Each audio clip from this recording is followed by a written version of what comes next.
ദൈവ തിരുനാമത്തിന് മഹത്വമുണ്ടാവട്ടെ.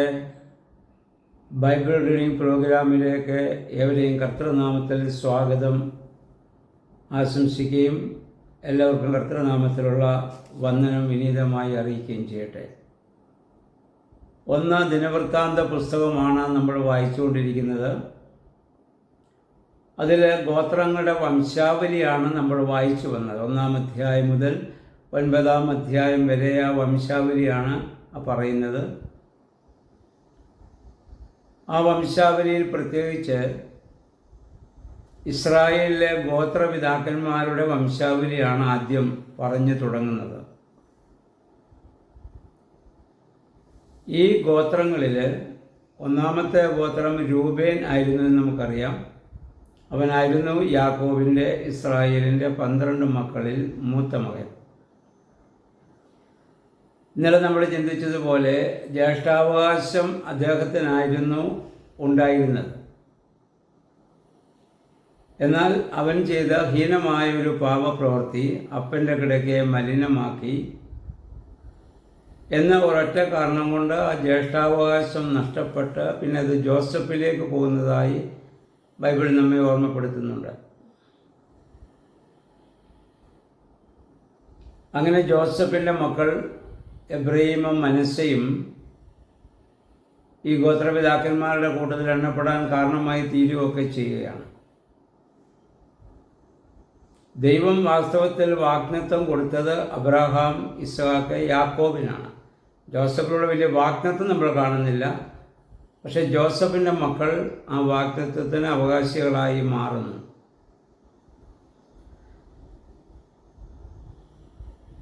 അപ്പോൾ ആ ദൈവത്തിൽ നിന്ന് ലഭിച്ച അനുഗ്രഹം പാപം മുഖാന്തരം രൂബേൻ ഗോത്രത്തിന് നഷ്ടപ്പെടുന്നതായി ഇന്നലെ നമ്മൾ കണ്ടു. അത് ഏറ്റവും പ്രമുഖ ഗോത്രമായി മാറിയത് യഹൂദ ഗോത്രമാണ്, യൂദായുടെ ഗോത്രം. യഹൂദ താമാറിലൂടെ ജനിച്ച മക്കൾ. തൻ്റെ മരുമകളായിരുന്നു താമാറെന്ന് നമുക്കറിയാം. അവൾക്ക് ലഭിക്കേണ്ട ദേവരധർമ്മം അദ്ദേഹം നിർവഹിച്ചു കൊടുക്കാഞ്ഞതുകൊണ്ട് അവൾക്ക് ലഭിക്കേണ്ട അവകാശം അവിഹിതമായ രീതിയിലൂടെ അവൾ സ്വീകരിക്കേണ്ടി വന്നു. അമ്മായിപ്പനിൽ നിന്ന് അവൾ ഗർഭം ധരിക്കേണ്ടി വന്നു എന്ന കാര്യം നമുക്കറിയാം. ആ ഒരു വംശാവലി മുന്നോട്ട് വരുമ്പോൾ അതിലാണ് ദാവീദ്, കർത്താവായ യേശു ക്രിസ്തുവിനെയൊക്കെ നമ്മൾ കാണുന്നത്. മത്തായിയുടെ സുവിശേഷം 1-ാം അധ്യായത്തിൽ രേഖപ്പെടുത്തിയ ആ വംശാവലിയിൽ താമാറൊക്കെ വരുന്നത് നമുക്ക് കാണാൻ പറ്റും. അത് താമാറുണ്ട്, ബേർശേബ ഉണ്ട്, രൂത്തുണ്ട്. അങ്ങനെ പല സ്ത്രീകൾ അതിനകത്ത് വന്നു. അതൊക്കെ ഒരു വിധത്തിൽ അല്ലെങ്കിൽ മറ്റൊരു വിധത്തിൽ പാപവുമായി ബന്ധപ്പെട്ടു. അവർ മനഃപൂർവ്വം അതിനകത്ത് ചെയ്തവരുണ്ട്, അല്ലാതെ സാഹചര്യങ്ങൾ കൊണ്ട് അതിന് വിധേയപ്പെടേണ്ടി വന്നവരുണ്ട്. എന്തുകൊണ്ടാണ് അങ്ങനെ ഒരു വംശാവലിയിൽ യേശുക്രിസ്തുവിൻ്റെ വംശാവലി വരാൻ കാരണമെന്ന് ചോദിച്ചാൽ, ഞാൻ നേരത്തെ നമ്മൾ ചിന്തിച്ചിട്ടുള്ളതാണെങ്കിൽ ഒരിക്കൽ കൂടി പറയുന്നു. ദൈവം യേശുക്രിസ്തു വന്നത് നീതിമാന്മാരെ അല്ല, പാപികളെ വിളിപ്പാനത്രേ. ഇത് കർത്താവും പറഞ്ഞു, രോഗമുള്ളവർക്കാണ് വൈദ്യനെ കൊണ്ട് ആവശ്യം, രോഗമില്ലാത്തവർക്കത് ആവശ്യമില്ല. അപ്പം ഞാൻ വന്നത് നീതിമാന്മാരെയല്ല, പാപികളെ വിളിപ്പാനാണെന്നും അവരെ രക്ഷിക്കാനാണെന്നും കർത്താവ് പറഞ്ഞതുകൊണ്ട് കർത്താവിൻ്റെ വംശാവലിയിലും അങ്ങനെ പാപത്തിൻ്റെ പട്ടികയിൽപ്പെട്ട 4 സ്ത്രീകളെ ആ അധ്യായത്തിൽ നമ്മൾ കാണുന്നുണ്ടോ? മത്തായിയുടെ സുവിശേഷം 1-ാം അധ്യായത്തിൽ. ഇവിടെ നമ്മൾ ഇപ്പോൾ വായിക്കുന്നത് ഇസ്സാക്കാർ ഗോത്രത്തെക്കുറിച്ചാണ്. ഇസ്സാക്കാറിൻ്റെ സന്തതികളെക്കുറിച്ചാണ്. ഇസ്സാക്കാർ ഈ 12 ഗോത്രങ്ങൾ വലിയ പ്രബലപ്പെട്ട ഗോത്രങ്ങളൊന്നുമല്ല. എന്നാൽ അവർ യുദ്ധവീരന്മാരും യോദ്ധാക്കളുമായ ആളുകളായിരുന്നു അതിൽ കൂടുതലുണ്ടായിരുന്നത്. ദാവീദിൻ്റെ കാലത്ത് അവരുടെ സംഖ്യ എടുത്തപ്പോൾ ഏകദേശം 2600 പേരായിരുന്നു നമ്മൾ കാണുന്നു. എന്നാൽ അതിനുശേഷം ദിനവൃത്താന്ത എഴുത്തുകാരൻ്റെ കാലത്ത് വന്നപ്പോഴേക്കും ആകെ 87,000 പേർ യുദ്ധസന്നദ്ധരായി ഉണ്ടായിരുന്നു നമ്മൾ വായിക്കുന്നു. യുദ്ധത്തിന് പോകാൻ പറ്റിയവരാണ് ഈ 87,000 പേര്. ബാക്കി അവരെക്കാൾ പ്രായം കുറഞ്ഞവരും പ്രായം കൂടിയവരും സ്ത്രീകളും ഒക്കെ ആ സമൂഹത്തിലുണ്ടല്ലോ.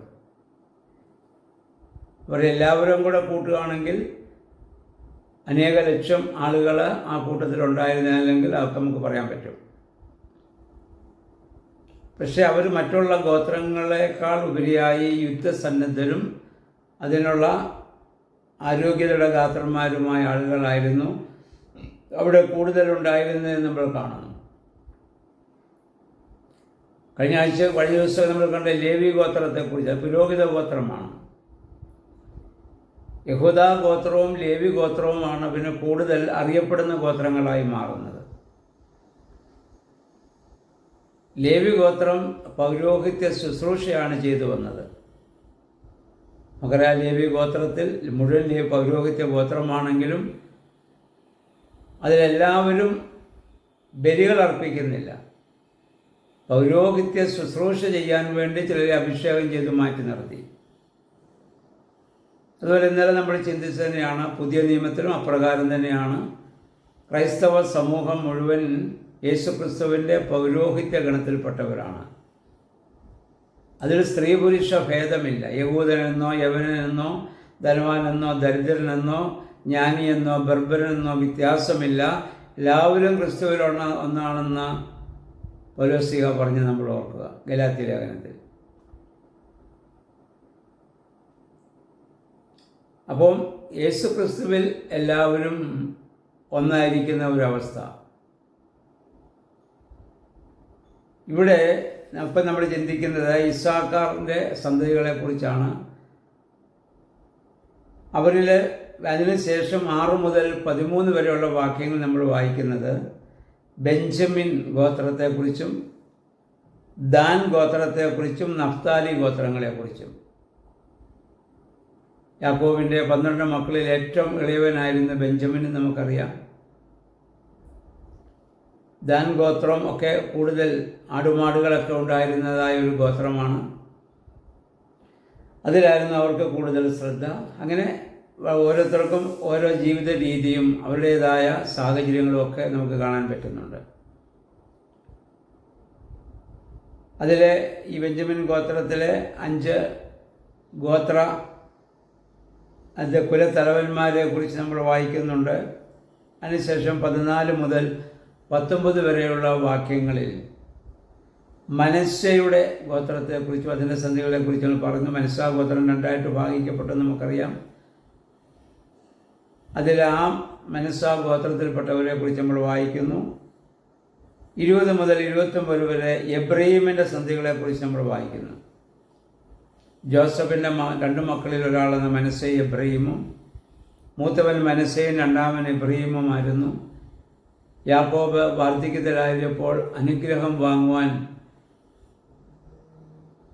ഇവർ 2 പേരെയും യാക്കോബിനടുത്ത് കൊണ്ടുവരുന്നതും യോസഫ് കൊണ്ടുവരുന്നു. അവിടെ കൈ പണിച്ചു വെച്ച് കുരിശാകൃതിയാലുള്ള അനുഗ്രഹം എബ്രഹീമിന് നൽകുന്നതും ഒക്കെ നമ്മൾ കാണുന്നുണ്ട്. ആ എബ്രഹീമിൽ പിന്നീട് സംഭവിച്ചത് നമ്മൾ താഴോട്ട് വായിക്കുന്നുണ്ട്. 20 മുതൽ 29 വാക്യങ്ങൾ വായിക്കുമ്പോൾ എബ്രഹീം ഗോത്രത്തിൽപ്പെട്ട ചിലർ, എബ്രഹീമിൻ്റെ മക്കൾ, മറ്റ് ജാതികളുടെ ഗത്യരുടെ കന്നുകാലികളെ അവർ മോഷ്ടിച്ചതിന് ഫലമായി അവർ അവിടെ വധിക്കപ്പെടുന്നുണ്ട്. അതോർത്ത് അദ്ദേഹം ഒരുപാട് ദുഃഖിച്ചതായി, എബ്രഹീം ദുഃഖിച്ചതായി നമ്മൾ വായിക്കുന്നുണ്ട്. അതിൻ്റെ പരിണിതഫലമായി അവർ ആ മോഷണ മുഖാന്തരം അവരവിടെ വധിക്കപ്പെടുന്നതായി കാണുന്നുണ്ട്. അപ്പോൾ നമുക്ക് വേണമെങ്കിൽ ചോദിക്കാം, അനുഗ്രഹം ലഭിച്ച എബ്രഹീം ഗോത്രത്തിൽ ഇങ്ങനെ സംഭവിച്ചെന്ന്. ഒരാളെ ദൈവം അനുഗ്രഹിച്ചു എന്ന് വിചാരിച്ച് അവരുടെ സന്തതികൾ തെറ്റ് ചെയ്താൽ ദൈവം ക്ഷമിക്കണമെന്നില്ല. കാരണം ദൈവം നീതിമാനാണ്. തെറ്റ് ചെയ്യുവാൻ ശിക്ഷ അനുഭവിക്കണമെന്നുള്ളത് ദൈവത്തിൻ്റെ വലിയ നീതിയാണ്. ആ നീതി അനുസരിച്ച് അവർ ശിക്ഷ അനുഭവിച്ചേ പറ്റുകയുള്ളൂ. അതുകൊണ്ടാണ് അവരെ പിന്നീട് അവർക്ക് വധിക്കപ്പെടുന്ന സാഹചര്യം ഉണ്ടാകുന്നത്. അപ്പന്മാരെ നന്നായി ജീവിച്ചെന്ന് വിചാരിച്ച മക്കൾക്ക് എങ്ങനെയും ജീവിക്കാമെന്നല്ല, ആ നീതിബോധത്തിലും ദൈവാനുഭവത്തിലും തുടർന്ന് ജീവിക്കാൻ മക്കൾ ബാധ്യസ്ഥരാണ്. അപ്പോഴാണ് ആ തലമുറകൾ അനുഗ്രഹിക്കപ്പെടുന്നത്. അപ്പന്മാർ ദൈവസന്നിധിയിൽ പ്രാർത്ഥിച്ചു, അതുകൊണ്ട് നമ്മൾ പ്രാർത്ഥിക്കേണ്ട എന്നല്ല, നമ്മളും പ്രാർത്ഥിക്കണം. അപ്പോൾ മാത്രമേ ആ തലമുറകളിലേക്ക് അനുഗ്രഹം നീണ്ടു നിൽക്കുന്നത് കാണാൻ സാധിക്കുകയുള്ളൂ. അപ്രകാരം ഈ ഗോത്രങ്ങളെക്കുറിച്ചൊക്കെ നമ്മൾ വായിക്കുകയും പഠിക്കുകയും ചെയ്യുമ്പോൾ അവരിൽ വന്നതായ കുറവുകൾ നമ്മിൽ വരാതെ അവരുടെ ശ്രേഷ്ഠത മാതൃകയാക്കി ജീവിപ്പാനും ദൈവവുമായുള്ള ദിവ്യമായ ബന്ധത്തിൽ ജീവിപ്പാനും നമുക്ക് ശ്രമിക്കാം. ദൈവമേ, പരിശുദ്ധാത്മാവേ, അതിന് ഞങ്ങളെ ശക്തീകരിക്കണമെന്ന് പ്രാർത്ഥിക്കാം. ദൈവത്തിന് നമ്മളെ എല്ലാവരെയും സഹായിക്കുമാറാകട്ടെ.